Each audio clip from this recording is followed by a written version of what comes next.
अनंत टीदे refresh हमी।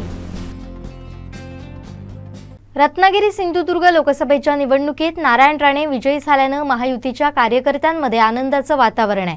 पहिल्यांदाच या मतदारसंघात नवनिर्वाचित खासदार नारायण राणेंच्या रूपाने भाजपचं कमळ फुलल्याने जोरदार सेलिब्रेशन कार्यकर्त्यांकडून सुरू आहे। देवगडात अशीच विजयी रॅली निघाली। जोरदार घोषणाबाजी करत गुलाल उधळत ही रॅली निघाली।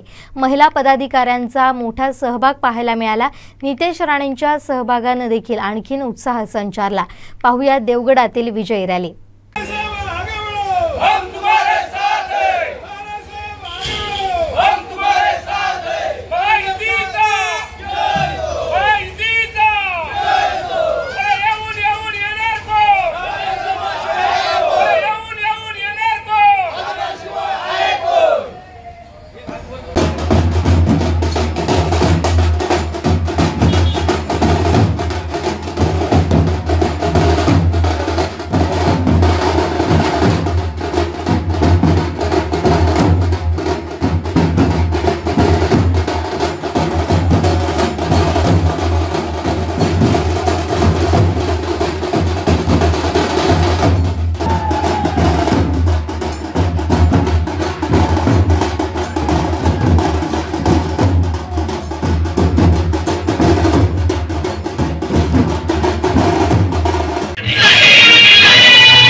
दिवसभरातले सर्व अपडेट्स, ताज्या घडामोडी आणि थेट लाईव्ह पाहण्यासाठी सबस्क्राइब करा, लाईक करा कोकणचं नंबर 1 महा चॅनल कोकण 7 लाईव्हचं YouTube चॅनल।